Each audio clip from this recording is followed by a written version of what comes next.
Okay. Well, we are going to look at chapter 8, which is all on budgeting.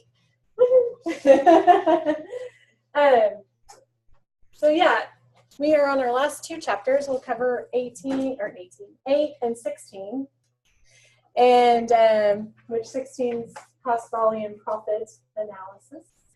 And then we will be finished with chapters. So you'll just don't forget, if you haven't, to do your exam that's due tonight.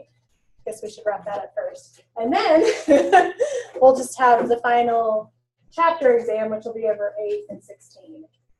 So just over 2 chapters. So honestly, like, we'll be done a little early. So that's always good. We can focus on other things, right?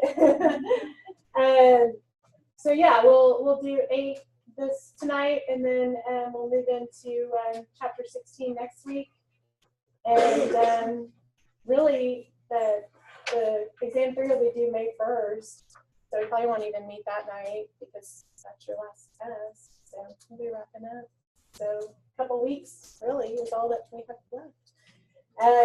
And then your final is optional. So if you're happy with your grade as of May 2nd, and you've taken, all the chapter exams, then you'll be finished. So you'll know by then, May 2nd, whether or not you want to take that final exam. So it'll be online and optional. It'll be up until May 15th, so during finals week. So that'll just be if you have a low exam score, you're kind of on the bubble between, an A and a B or a B and a C or whatnot, or you missed a test, you can take that to replace that, okay? If the final exam happened to be your lowest test score, I would just throw that out like it never happened. So it can't hurt you to take it, but it can benefit you. So you can always check with me, like points wise, if you're on the bubble and we think it might be, if you have an 82, it's not going to get you to a 90, but, unless you made like a 10% on the test, it may. But, again, if you're pretty close, it may help. So we'll kind of take a look at that as we get closer. But just a heads up, since, I think in theory we only have like 4 weeks of actual regular class left anyway. I think that's right. So getting to the end of the semester. Alrighty, so we are ready to do chapter 8. So I'm going to open chapter 8 practice.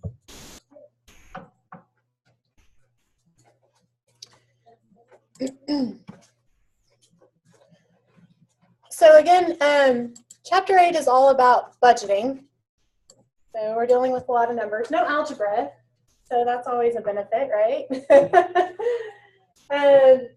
So with budgeting, again, you probably did some of this in managerial accounting. So we're just setting all of our budgets for the coming year, okay? So we always start with our sales budget. So sales is always the first budget that is completed. So, they're going to give us some beginning budget information, but we know, in the real world, this would be, the sales department. There would be all, basically all the upper level department managers and the VPs and all of that would get together and have these budget meetings, right? So they're the ones deciding on these overall budgets based on historical data, the economy, whatever is impacting our budget for the year, okay? So we always start with the sales budget, and then pretty much all of our other budgets, we're going to look at like materials and labor, and then cash and all of that will be based around that sales budget. So we set basically like a target sales, and then we base all of our budgeting off of that.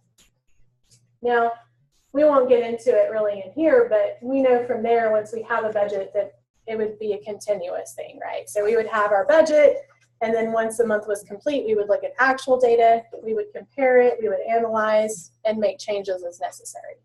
So again, we're really just looking at setting the budgets in this chapter, but that's part of what the next chapter we cover kind of deals with too, though, is actually doing some looking at what's going on and making changes. So while our master budget is static, Budgeting is a continuous process. So we're constantly making changes, kind of like my personal budget, right? I'd be like, oh, I think I can spend a little less here so I can go to Kohl's. You know, whatever it takes. So we kind of do that too. So again, we're not looking at actual versus budgeted amounts right now. We're just setting the more static budget, okay, or what we call the master budget. So this first one is truly starting with sales. So they give us a lot of information, some of it we don't need. So this one, Bearing Company produces 2 products. We have Deluxe and Standard. Deluxe sells for $40 and Standard sells for $10. They want to, based on projected sales for this coming year, they want us to do a sales budget. So here they give us, you know, how many units of production we think, or how many units we will sell for the Deluxe and the Standard over the next year based on quarters, okay? So when we're doing the sales budget, as you can see, we're really just doing a lot of basic calculations. So we're really just taking units times unit price. So sales budget is pretty straightforward and easy, okay? So I'm just going off the table they gave me. They told us for the Deluxe, which is the top part, first quarter we would sell 12,000 units. And then they told us our unit price was $40. Okay, so your sales budget is probably the easiest budget. The same as like setting your income for the year, right? Pretty easy. So we just multiply. So obviously sales would be 480,000 for quarter 1 for Deluxe. Okay. So again, this is really just a lot of basic. For our Deluxe, our unit price is always $40 every quarter. It doesn't change. Okay, so you can kind of fill that in. And then the units, they just give us again. So for quarter 2, 14,300 units. So we would get total sales quarter 2, 572,000. 572,000. Quarter 3, we have 16,600 units. 16,600. So sales are 664,000.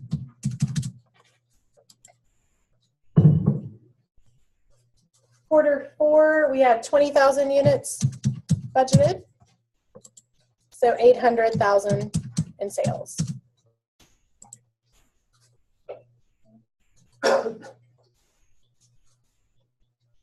So then, of course, we just need for the year.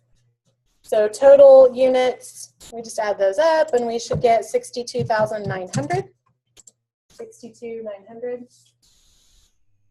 Unit price, we don't have to worry about averaging or anything here because it's the same every quarter.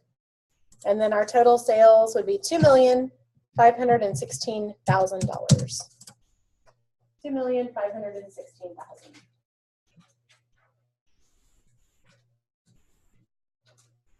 Again, obviously this stuff is just very simple,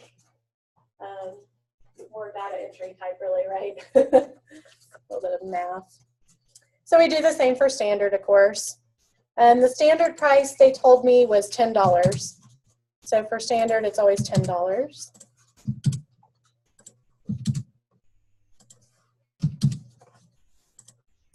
Let's see, unit 1 or quarter 1 had 90,000 units. 90,000. So sales are 900,000. 900,000 sales. Quarter 2 had 88,400. 88,400. So sales would be 884,000. 884,000. Quarter 3 had 92,000 units. So 920,000 sales. 92,000 for sales of 920. And quarter 4 had 91,600. 91,600. So total sales are 916,000. And then we just have to do all of our totals, right? So total standard units, you should get 362,000.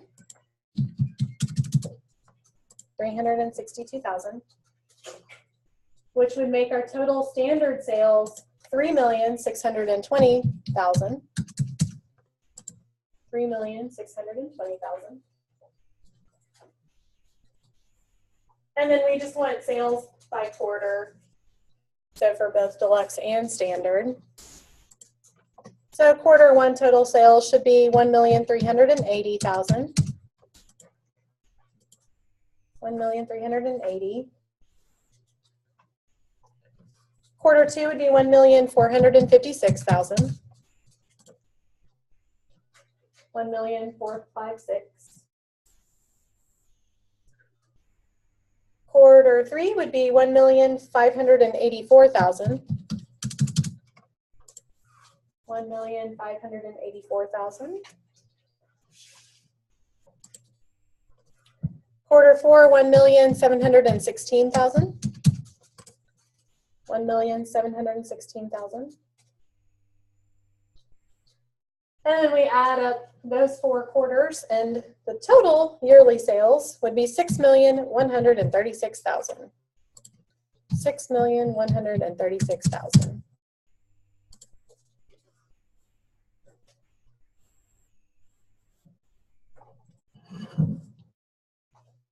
Everybody get that all typed in? Okay. Tell me if I'm going too fast or too slow. And then, so that's all just, you know, pretty basic stuff. So that's our sales. So now we have total sales for both deluxe and standard broken down by quarter. So then it wants us to do a production budget. Okay. Well, production budgets are, we need to figure out, you know, how much we actually need to produce to meet that sales need. So that includes ending and beginning inventories. Okay. So here we're just taking a little more information. So to get the total needed in production, we always take, and production's done in units. Okay, so we're not looking at dollars here, we're looking at units. So we want our unit sales. Well, they gave us all of those, and we're looking at for the deluxe. So for deluxe quarter one, it was 12,000. Quarter two was 14,300. And quarter three was 16,600. Okay, so those were just all given.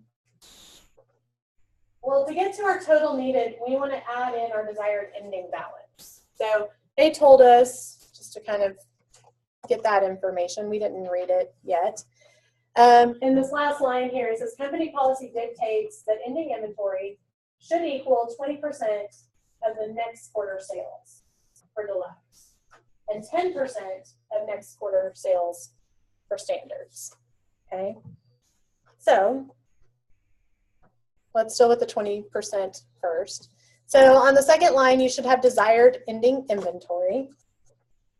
And again, breaking it down by quarter, we're going again by units. Well, if we want 20% of next quarter, we just need to take 14,300 times 20%. Okay, so desired ending inventory should be 20% of next quarter. So 14,300 times 20%. What is the desired ending inventory for quarter one? Very good, 2,860. Okay. So usually I just have to read what their policy is, you know, how much they want in ending inventory. Okay. Quarter two, we would take 20% of quarter three. So what's our desired ending inventory for quarter two? 3,320. Perfect, 3,320.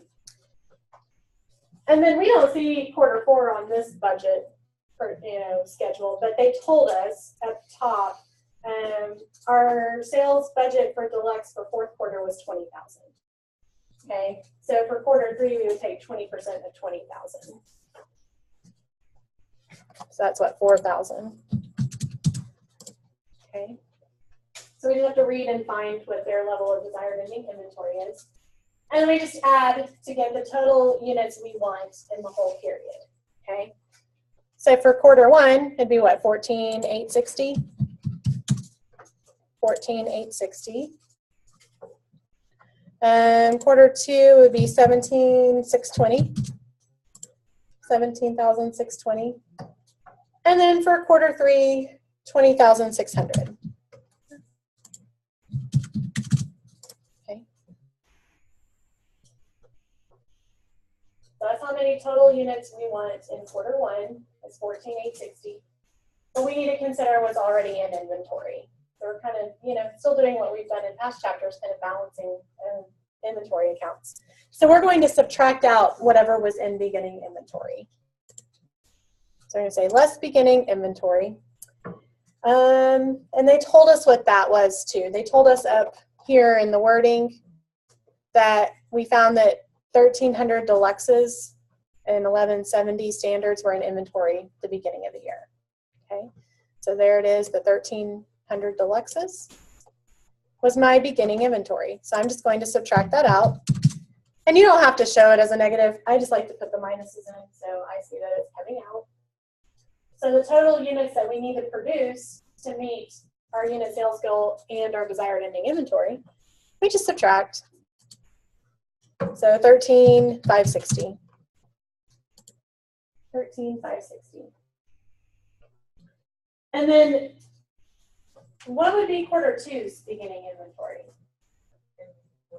Perfect. The ending of quarter one. So you're just transferring it in, right? Because this is your desired ending inventory for quarter one. So that becomes beginning for quarter two. So you're just moving it down. Okay. So for quarter two, it'd be a minus 2,860. Okay. So ending inventory of quarter one becomes beginning quarter two. And then we just subtract again, of course. That'd be what, 14,760. And then for quarter three, it would be quarter two's ending, the 3,320.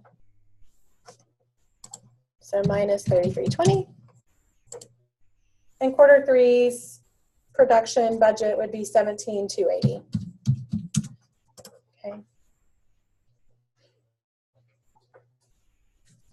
So sales and production budgets are pretty straightforward. You just have to know on the production budget how to calculate desired ending and the beginning. Once you get the desired ending, then you should be good. If you scroll down, they just want us to do the same thing for the standard product. So just kind of time consuming, if anything, right? So we'll just kind of type those in real quick and move on. So let's see, standards for quarter one, we had 90,000 as our sales, 90,000. Quarter two sales was 88,400. 88,400, and quarter three was 92,000. 92,000.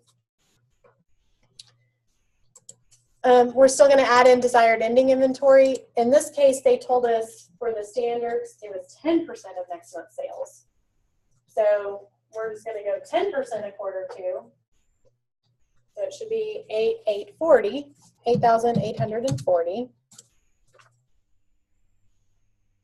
Okay, 8,840. So quarter one total would be the 98,840. 98,840. For quarter two, 10% of 92,000, so 9,200. 9,200. So total needed would be 97,600. 97,600. And then again, we don't see quarter four on this, but we have it at the top. Quarter four was 91,600. So it'd be 9,160. So the total would be 101,160. 101,160.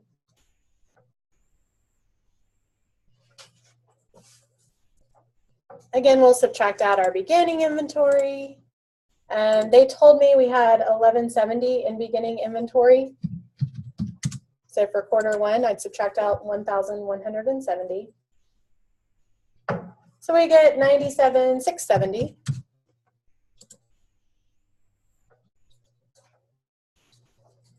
Again, for quarter two, it would just be quarter one's ending. So minus 88.40. Minus 88.40.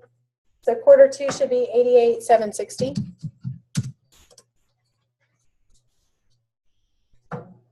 And then quarter three would have 9,200. 9,200. So quarter three would be 91,960. 91,960. So then once we get that production budget, we can then take that and be able to calculate materials, labor, overhead, you know, all the other costs. Okay. So all of our budgets are going to be based on that production budget, okay, and sales budget. Any questions on those two? Pretty easy, really, right? Kind of a nice little easy break. Okay, we'll move on to the second one then. So our next one, we are going into purchases budget.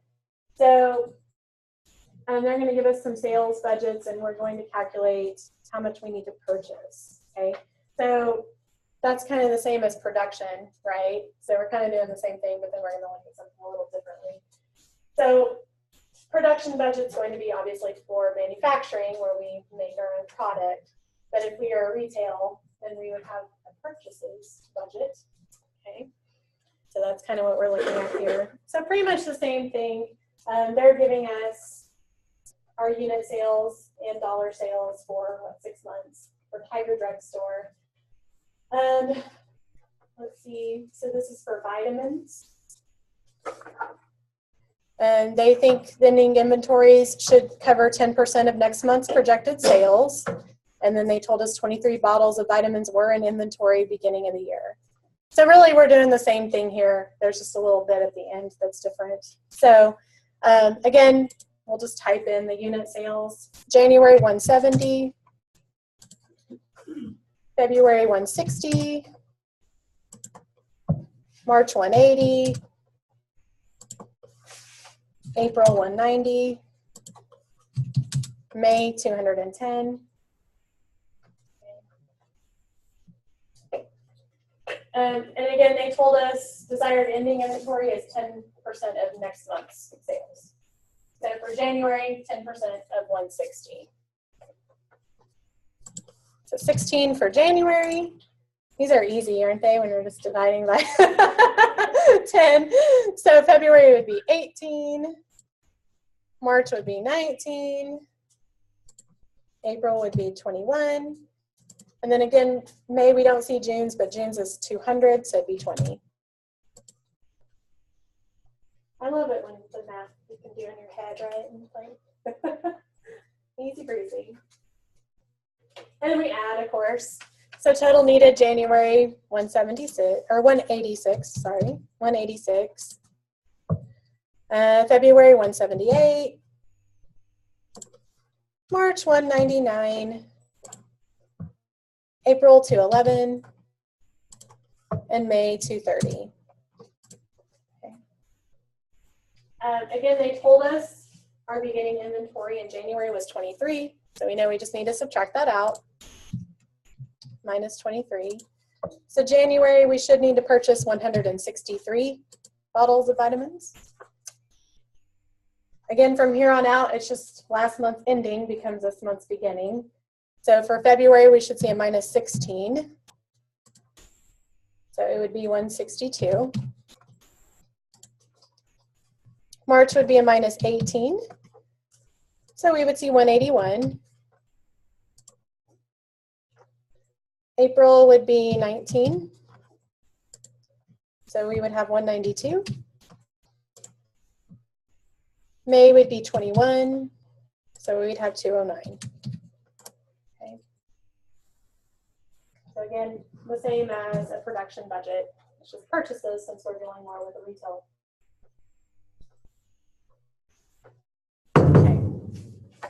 Okay. The second question is a little different. That's why I kind of wanted to cover it too. So it says, if vitamins are priced at cost plus 80%, what is the dollar cost of purchases for each month of your purchases budget. Okay. So we don't know the cost, but they gave us the dollars. Okay. So what do you think we would want to do to figure that out?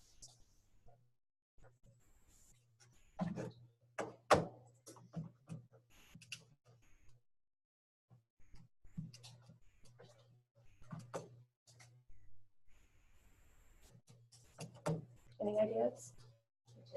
Dollar sales times unit sales. Okay, so you could take your dollar sales divided by your unit sales to get your selling price.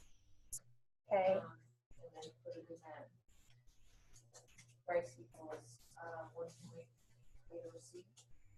Okay, good. Yeah, let's start. We could, yeah. Or is there an easier way? You're on the right track. Yeah, we actually do use a little algebra, right? I lied, I guess. Yeah, not too much, but yeah, you're on the right track. So we would just write a formula, right? Because they're telling us price is cost plus 80%. So the price we pay equals the cost times 0.8, or really 1.8, because we have to add in the cost, you know, add in the cost of the unit.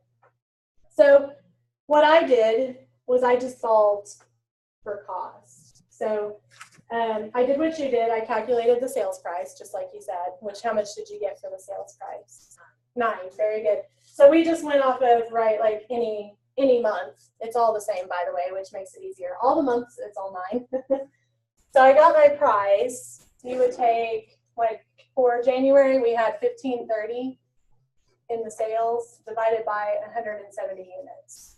Okay, so we calculated price at $9. So yeah, you're absolutely right. That's how we solve it. So then to get the cost, we would just divide each side by 1.8 or $1.08, you know, 1.8%. Okay, so cost equals 9 divided by 1.8. So what is your cost? $5. Perfect. Okay. At least it's easier algebra though, right? We don't have to plug a formula into a formula. So really that's what we do. We just have to write a cost function. So the price equals cost times 1.8 to get that 80% markup. So we figure out our sales price per unit. So in essence, you're just taking your price divided by 1.8 to get that cost. Okay. And then if you took 5 times 1.8, it would be 9. So you always double check, right? It should work. So then it's pretty easy. The cost, and again, you could try it for each month. Each month we get the same sales price. Okay, it doesn't vary, so it makes it pretty easy. So when we get down to the dollar cost of our purchase each month, we just want to go off of our purchases budget. Okay, so for January, our cost is $5, and we need 160 pre-purchased. Okay, so we're just taking 163 units times the $5 cost we solved for. And you should get, for January, what, 815? So that would be our cost. But just a little trickier, right? Just a little different approach. Okay. And in February, we had unit purchases of 162. So 162 times 5, or 810. March is 181 times 5, so at 905. April was 192 times 5, so 960. And then May was 209 times 5, 1045. Okay. So that's going off the actual purchases for the month, not sales, but purchases. So we're using that purchase budget to determine our total purchase amount. Okay. Sometimes they'll give you the cost, but if we have the sales price, we can at least finish the cost if they give us the markup. pretty good profit margin, isn't it? 80%. We're in the wrong business.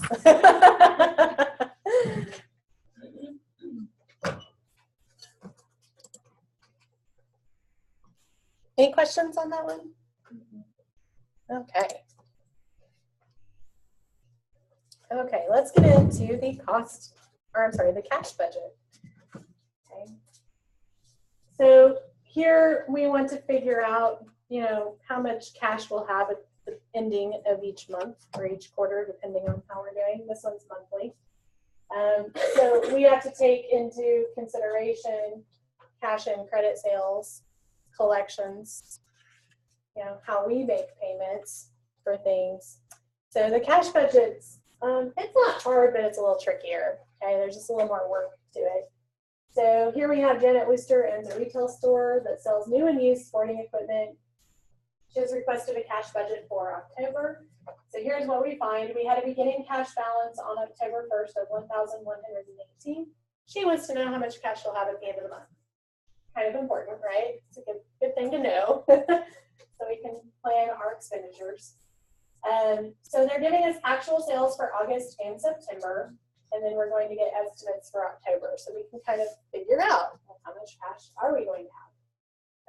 So here we see August and September's cash and credit sales. So here's where it just gets a little tricky, I guess you could say, where we have to estimate or kind of have an idea of how much of those credit sales we're going to collect on each month. Okay, so they give us an estimate to go off of. So on Part C, it says credit sales are collected over a 3-month period. We receive 40% in the month of the sale, 36% in the next month, and 22% in the second month after the sale. Anything beyond that becomes uncollectible. Okay. So that'll help us figure out cash collections. Inventory purchases average 70% of a month's total sales, because we need to estimate how much we're spending purchasing inventory. And then they give us a structure for that too. We pay 45% of those in the month, and the remaining 55% is paid in the next month. Okay, so that's a cash outflow. And then it just gives us some cash outflows. Okay, so we have salaries and wages, rent, taxes, owner's withdrawal for her salary, advertising, other operating, internet, and telephone. Okay. So then she tells us that she expects cash sales of $5,000 and credit sales of $63,000 for October. She likes to have $3,000 on hand at the end of the month and is concerned about the potential October ending balance. So, given all that fun information, we want to do a cash budget for October.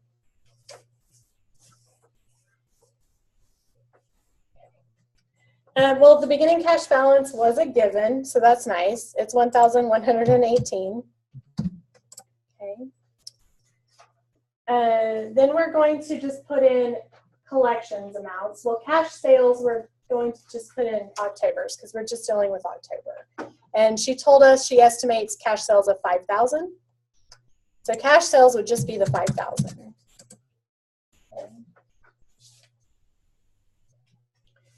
So for the other months, we want to look at all of the collections, the credit sales. How much are we going to collect for October, September, and August? Okay. So for credit sales, for October, she told us that we estimated $63,000 of credit sales. Okay, $63,000 of credit sales. And it also told us up in Part C that we collect 40% in the month of the sale. So if October is estimated at $63,000, we collect 40% in the month of the sale. We would just calculate 40% of $63,000. Okay. So for October, we plan that we will collect $25,200 in cash. Okay. And again, these are obviously estimates because we know customers, we could get more or less than that, but we're going off of our collections history. and probably, some date of sales. For September, well, all total, we had 62,000 in credit sales, which were given. Well, it's now been 1 month, right? And it tells us on credit sales, 36% are collected in the next month, okay, FNC. So we anticipate collecting 36% of September's. Okay.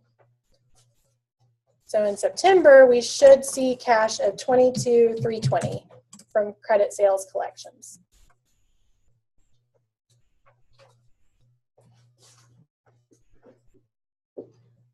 August, our total credit sales were 58,000. And in Part C again, we anticipate collecting 22% 2 months later. Okay, so we're 2 months out from August. So for August, we anticipate collecting 22% or $12,760. $12,760.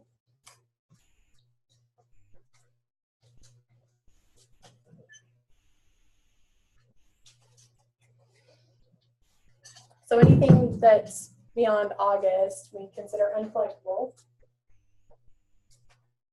So the first half of the cash budget, we just add up all the inflows. How much cash are we anticipating receiving? Okay, so we're just going to take beginning balance plus cash sales plus our credit sales collections. Okay, so we just add all that up.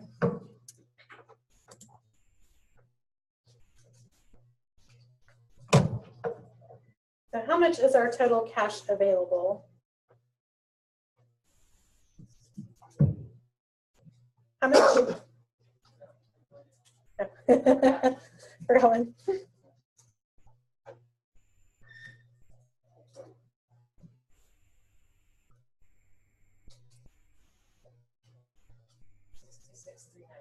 Perfect. 66,398. 66,398. So that's the total cash that we anticipate receiving in the month of October. Okay. So the second half of the cash budget is dealing with cash disbursements, so cash outflows. Okay. So the first one is dealing with inventory. Inventory. And if we read, it tells us up on Part D, so that one it opens and closes, right? On D, inventory purchases averaged 70% of a month's total sales. Okay? But then further, we have of those purchases, 45% are paid in the month of the purchase, and the remaining 55% are paid for in the following month. Okay?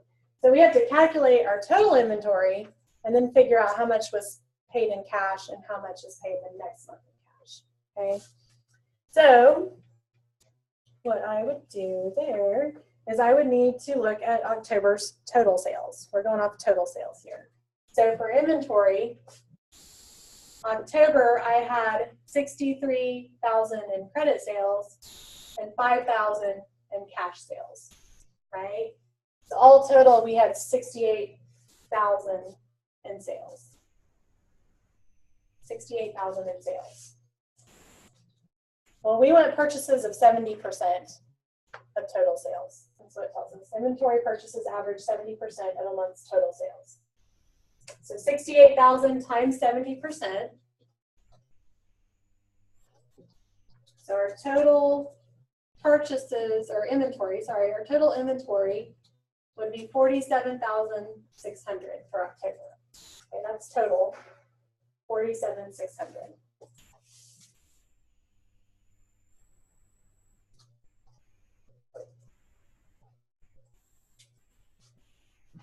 Well, it told us 45% are paid in the month of the purchase.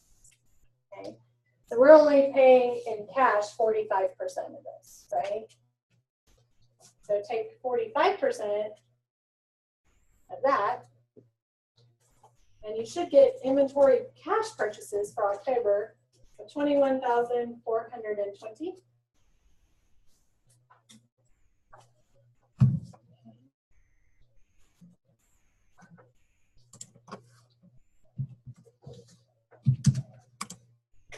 and that's for October's inventory. And then the remaining, we would pay in cash on our November budget. Okay. And then we'd have to do the same for September. We would look at, well, how much were our total sales for September? Well, we had credit sales of $62,000. And we have cash sales of $4,500. And my total sales were $66,500. $66,500. Well, in September, we already accounted for 45%. So now we want to pay the remaining 55%. So we take total sales times 55%. And what do you get there?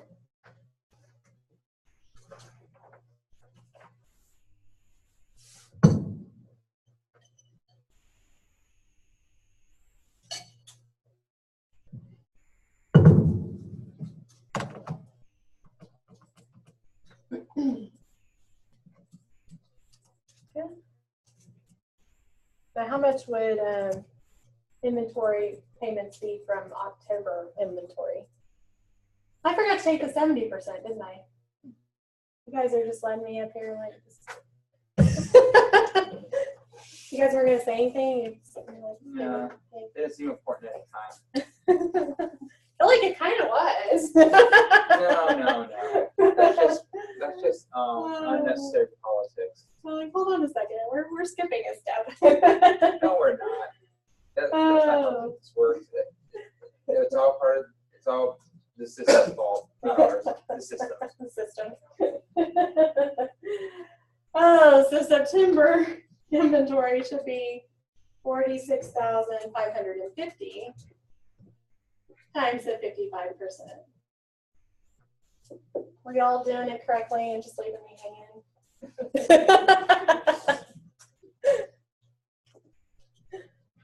Oh, good times, right?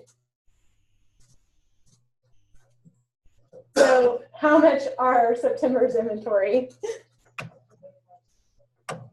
How much? 25,603 round up. Yes. And I think they did say, I missed that, but they did say it around to the whole dollar. So yeah. So you are perfect, 25,603. I forgot that little, I think they said it, yeah. Round your intermediate computations and final answers to the nearest dollar. So that's perfect.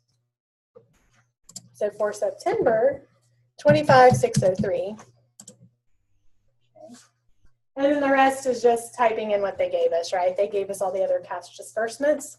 So salaries and wages are $3,850. $3,850. Rent is $3,150. $3,150. Taxes $1,635. $1,635.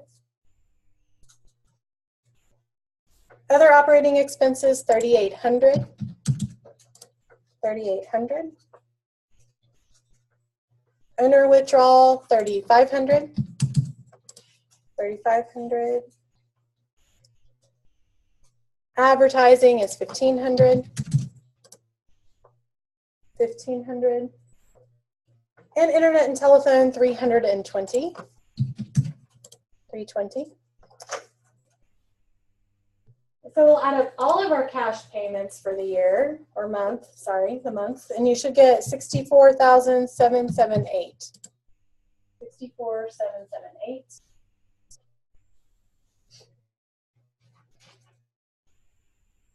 And then, of course, we'll take total cash available minus our total cash disbursements.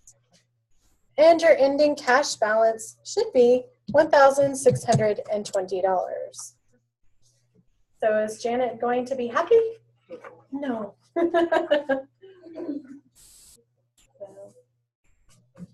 She's going to be short by almost 50% of her desired ending cash balance.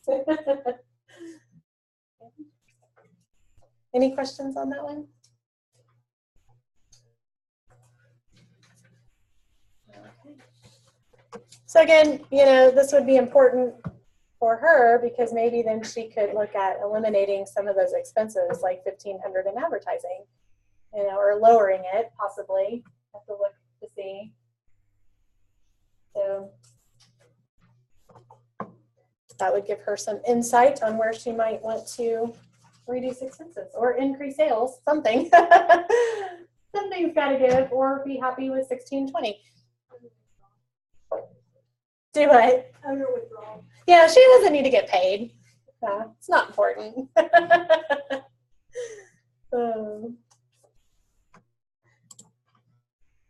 Like paychecks are so overrated, right?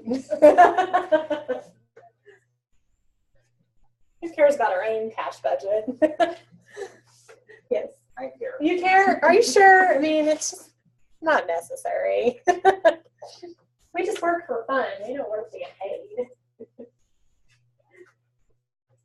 It's that easy. Right? I know. That doesn't sound quite right. No. If only, right? If only we didn't need money. Then no one would work. That No, people was a would work, conversation I but had. it would be harder to get some things than others. Yes. Alrighty, on to the next one. This one's kind of similar. We're dealing though with just schedule of cash receipts. So the reason I want to cover this one is just a little bit trickier and a little bit more math involved. So I thought we'd kind of go over it. So this one, again, we're just dealing with cash receipts. So it's the first part of the cash budget. How much cash do we think is going to come in? So we have a men's clothing store, has its own house charge accounts and is found from past experience that 10% of its sales are for cash. The remaining 90% are on credit. And then they have an aging schedule. So out of those 90% of sales that are on credit, 15% are paid in the month, 65% are paid in the first month following, 14% in the second month, 6% of credit sales are never collected. And then they threw in this extra caveat. Credit sales that have not been paid until the second month following the sale are considered overdue and are subject to a 3% late charge. So they add that into us as well. Some more calculations. So then it tells us, has developed the following sales forecast. So we see May, June, July, August, and September sales forecast. And we want to prepare a cash receipts or schedule a cash of receipts for both August and September. Okay. So for August and September.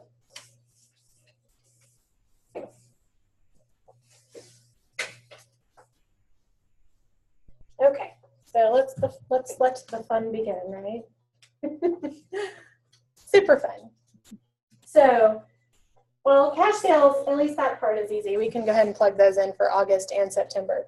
So they told us at the very beginning that 10% of sales are estimated to be cash sales. So for August, we had 56,000 in sales. So we estimate 10% of that is cash. So 5,600. September, 83,000. So we anticipate cash sales are 8,300. Okay, 8,300. So then we have the fun of determining how much cash are we receiving from previous month's sales. Okay. And they kind of work backwards here. They show June, July, then August. So let's focus on August first, the month of August, so the left column. Again, they told us, well, first of all, we need to calculate the credit sales amount for each month. So let's kind of start there. And we'll just start in the order they give us, just so we have it in order. June, July. We're going to need some room. August. And September. Okay. So I'm just going to fill in, the sales amounts here. 55,000. We know credit is 90% of that.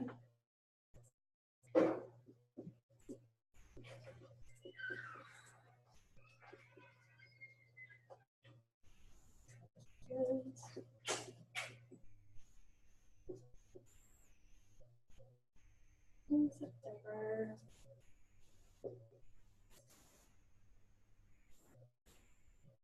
So the first step, just calculate the total credit sales for each month. So I'm just going to take 90% of total sales to get our total credit sales. So for June, that would be $49,500.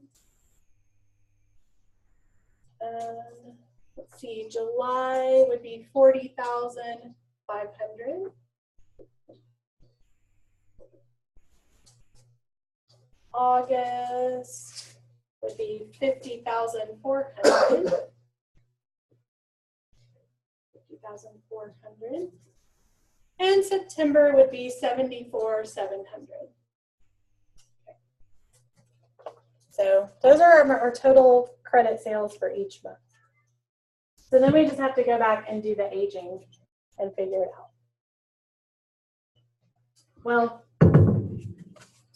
let's start again. We're starting with August. Let's start with the month of August. I just think it's easier. So it tells us 15% of credit sales are paid in the month of the sale. Okay. So for August credit sales, in August, we should collect 15%. Okay. So 15% of 50,400. Okay.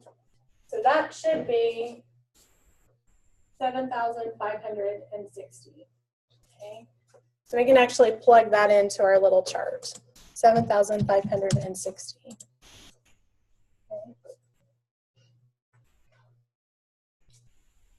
Okay. For the month of August, collections for July sales, well, that's the first month following the sale. So we anticipate collecting 65% in the first month. So out of July's sales, August collections, 65%.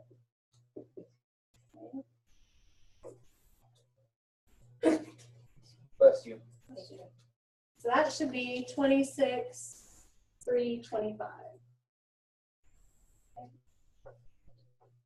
So from July sales, we anticipate collecting 65%, or 26,325. 26,325. June is the second month following the sale. So it says 14% is collected. But this is the one where we also charge a late fee. Okay. So for June, we still calculate 14% of the 49,500. So we anticipate collecting 6,930. 6,930. But when we read, we charge them a 3% late charge. Okay. So we're going to multiply that by that late charge. I'm going to take it by 1.03. So I should get $7,138 in cash.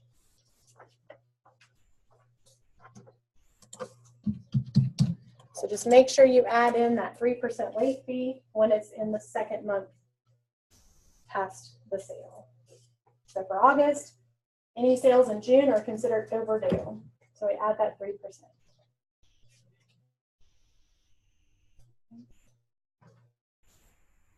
Any questions on August at all? Okay. On September's side, we're really just, working our way back up here. So for September, we anticipate collecting 15% of September's. So now we're on September. The 15% of September's would be 11,205. So that goes way down here, 11,205.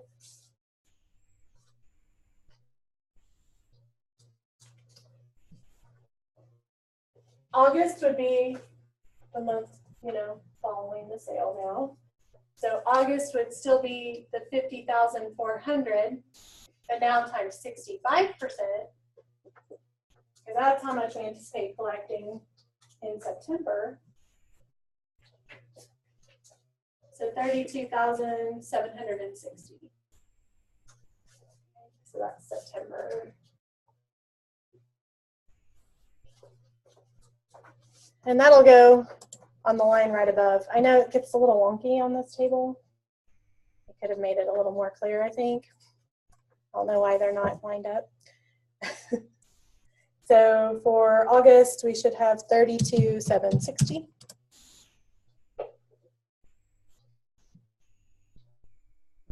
And then 2 months would make it July. Well, July would be the 40,500 times the 14%, which would be 5,670. And then remember, it's now 2 months, so it's past due. So we would tack on that 3% late fee or overdue fee. So you should get 5,840. Sorry, kind of ran out of room there. So for July, collections in September, you take 14% to get 5,670. Then tack on that 3% late fee. So for July, you should get 5,840.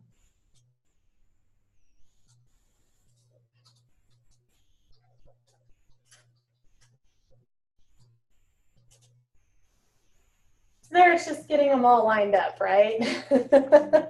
Keeping track of it.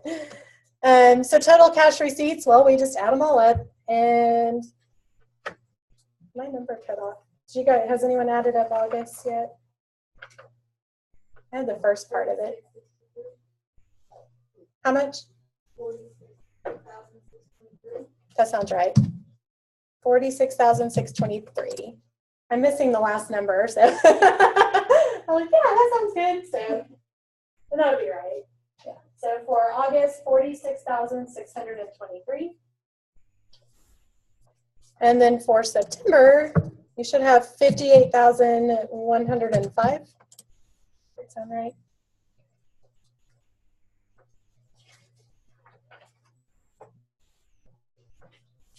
So that one really, like I said, it's just a little more tedious and trying to keep track, multiple calculations. Any questions on that one though? It's not really hard, it's just tedious, right? And making sure you have the right amounts in the right places. It'd be so much easier in an Excel schedule. So.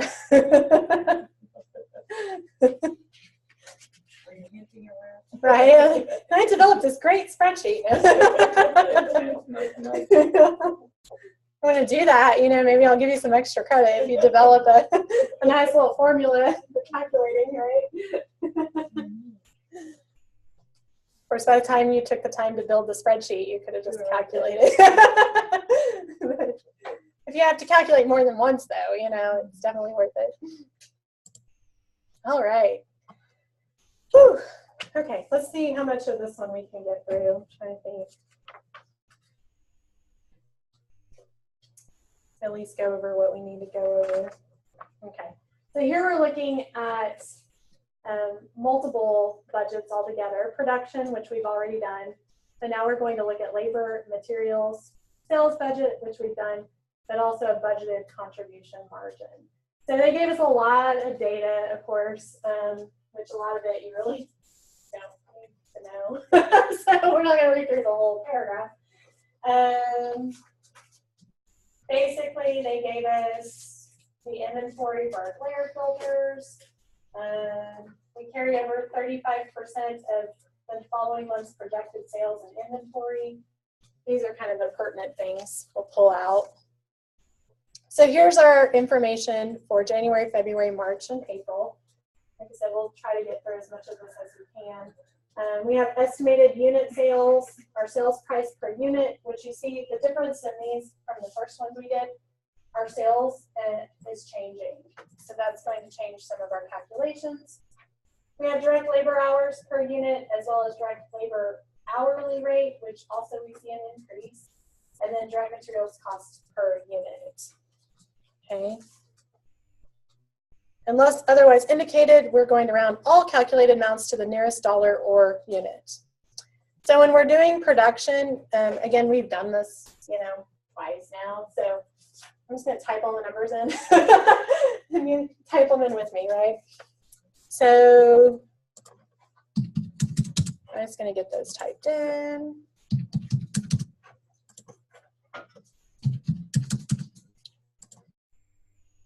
If you don't get them all typed in, you can just make sure you have the units produced at the bottom, and you'll be good enough, right? So I'll read those off at least.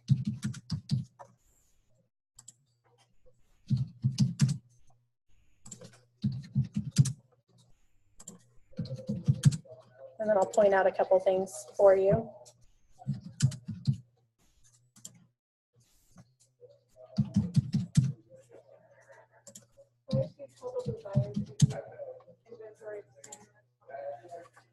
Because it's the total for the quarter. So yeah, that was one thing I was going to point out because it's a little different, right?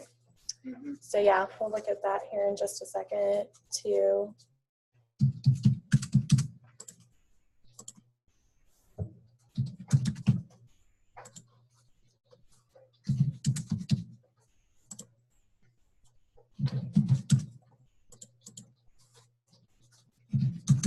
Because it'll be the same with your beginning.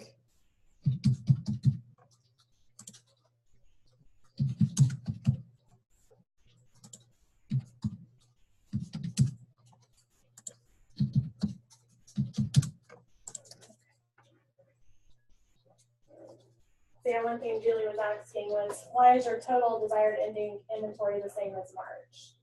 So here they wanted like a total for the quarter. So we're going to use desired ending inventory for the end of the quarter. Okay, so that's why they copied that from March. And then we're taking out beginning inventory from the beginning of the quarter. Okay, so that's why I wanted to do this one because it is a little tricky. It's a little different. You can't add up your desired ending inventory or your beginning inventory. You want to go off. You want to think of it for the quarter. Okay. So what you will need to type in, just so you have it for reference, January units produced 42,475.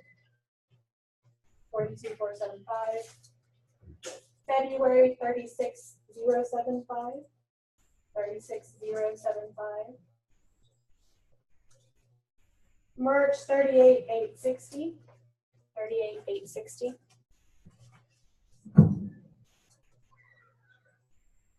So all total for the quarter, you should have 117,410. 117,410. Again, the rest we've done the other desired ending and beginning. So if you have to go back and recalculate it, I think you can figure that one out. But we need those units produced. So we're going to take this production budget and then calculate labor and materials based on that, okay? So for our direct labor budget, we're really just, as you can see, starting with those units produced. So I'm just carrying those down. So 42,475 for January,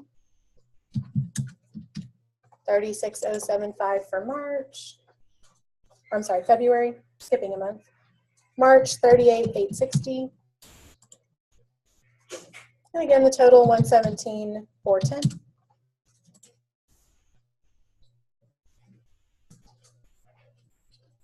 Direct labor hours per unit, they gave us in the chart at the top.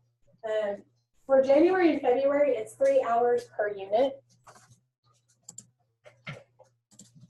For March, it's 2.5 hours per unit. 2.5 hours per unit. And on this one, they want us to round to 2 decimal places if necessary. Okay.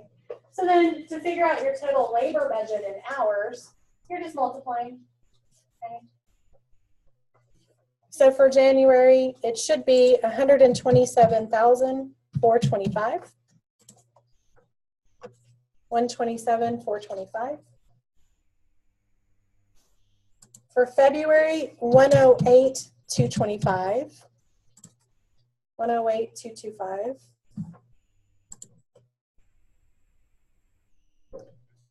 For March, 97,150. 97,150. And then the total would be 332,800. $332,800.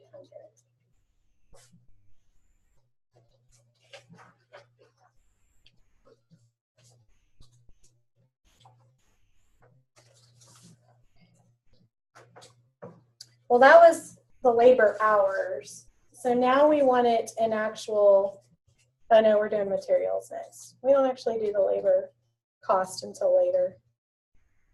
Okay, cool. Now we're going to skip the labor costs, move on and switch gears. So that tells us how many labor hours it takes. Direct materials costs, we're going back to the units produced. So again, we're getting that from our production budget. So for January, 42,475.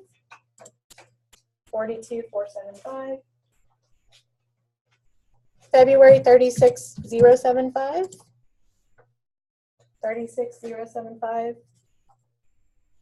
March, 38,860. 38,860. And again, your total is 117,410. Direct materials costs stay the same throughout the year, so it's just $9 across the board. Okay, so cost per unit is 9.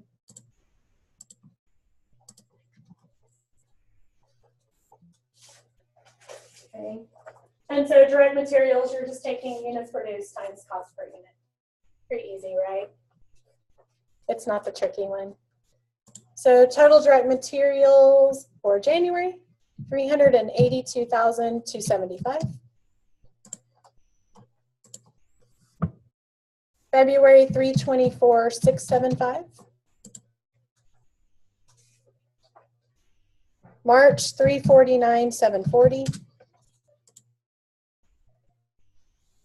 For a total of $1,056,690.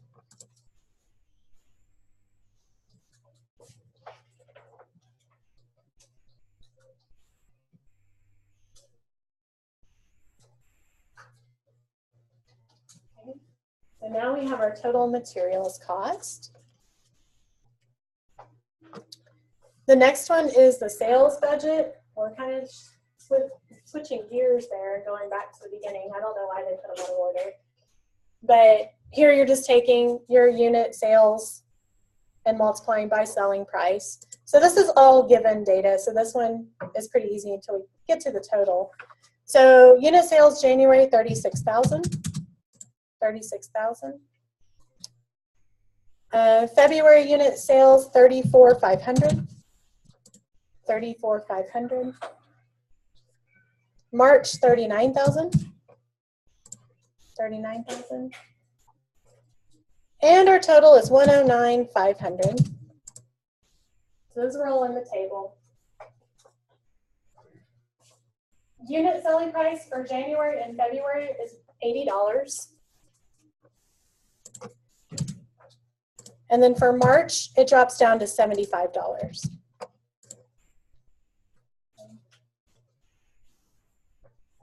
So to get total sales, of course, we're multiplying down. So for January, you should get 2,880,000. 2,880,000.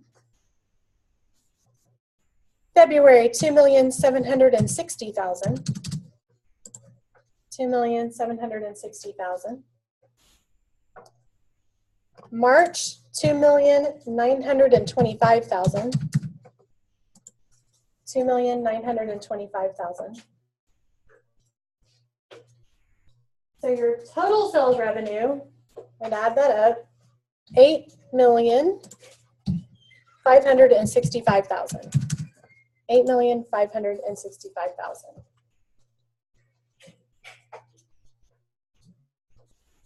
So the only thing tricky here is our sales price changed, so we have to average it, okay?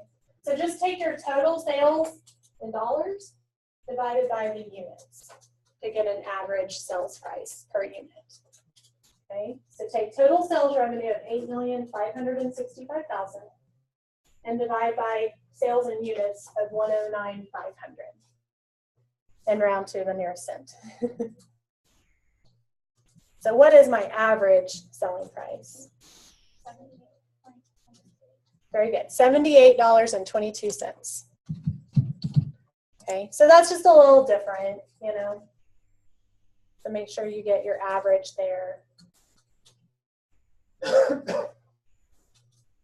We're almost done. One more table. And we're pushing it, right? We have 1 minute. So the last one is calculating the contribution margin. So we're taking sales minus direct labor and minus materials. So we just calculated sales. So we're just popping that in from the table above. Okay. So I'm just going to do January's so that way you can see where we're getting the data. Okay, we're out of time anyway. Do we have total direct labor cost? No, we have to figure it out. So that's the only kind of newer thing here is when we're doing the contribution margin, we have our total direct labor in hours. Okay, we calculated total labor budget in hours. So then you just have to refer back to your chart again and look at the labor rate for January. Okay. So in the chart, it tells us we pay $18 per hour.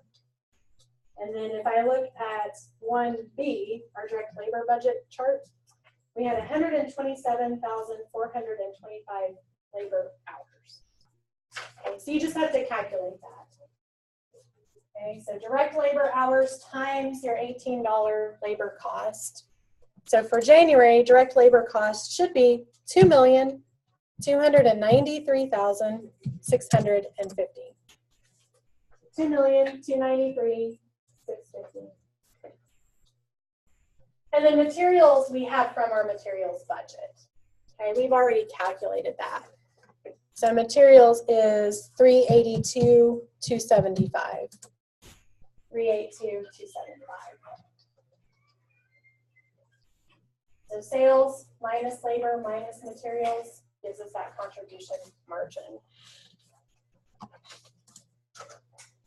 of $204,075. Okay, $204,075. So on those, just make sure you refer back to your hourly rate. It does change for March, I believe. Yeah, so February is still 18, but then March goes up to 20. So just make sure you follow that chart. And then you can calculate out the totals. Okay, any questions? A lot of calculations. Okay, well, we went 1 minute over. We did pretty good. So we're done with budgeting. Yay. Have a great week.